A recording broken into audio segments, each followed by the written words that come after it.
Also, a Fox News alert out of Georgia where a promised pullout by Russian forces did not seem to be happening. If you're on the ground in the former Soviet Republic, you'd see this.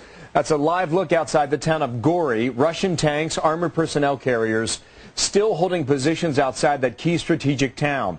Moscow insisting that it's getting ready for a pullout. He has been on the ground there. Have you seen evidence of a pullout, Greg? Bill, I wish I could tell you that we did see something, but frankly we didn't. We spent most of the day outside of one of the major Georgian military bases here on the western side of Georgia in the town of Senaki. That has been the staging point for the past week, and we have watched it with a buildup of Russian troops. We saw a little bit of activity going in, going out, but nothing, I repeat, nothing that looks like a withdrawal or even preparations for withdrawal. We have in fact heard of more Russian troops today coming into Georgia proper here on the western side of the country from the breakaway region of Abkhazia here in the west. What we did see and what we did hear, Bill, is the detonation of ammunition at that base, and this fits in with what the Georgian government is saying today, that they basically, the Russians basically, have decimated this base, almost a NATO-grade base, a modern base in the past 3 years. Russia is either stealing, according to many people we've spoken to, either stealing everything in sight or destroying what they don't want to steal. Obviously, they want to send a message to the West-friendly government here in Georgia. Bill.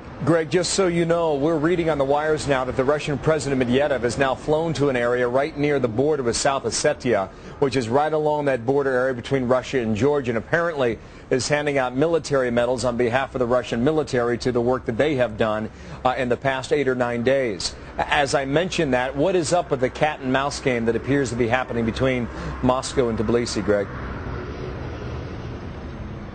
It's a cat and mouse game indeed. In fact, Georgia, I think, would like to believe that this is happening, that Russia is pulling out. But basically, as we've been looking through this weekend, it boils down to this. According to analysts we've been talking to, the Russians are basically, in their analysis, trying to bolster the troop strength here. So when they do finally make a big withdrawal, it can be a big show, and they can still have forces behind. The fear here is that Russia will take advantage of an important loophole in this ceasefire deal, which in fact allows for quote-unquote peacekeeping forces to conduct certain security measures outside of the conflict zone. We all think here that Russia might push the limits of the definitions of all of those terms, and the Russians could be in Georgia proper for maybe a while to come. Well, Greg Palkot, thank you, reporting from that country in Georgia there. We will be back to Greg as soon as we get events here and when news breaks. Jamie?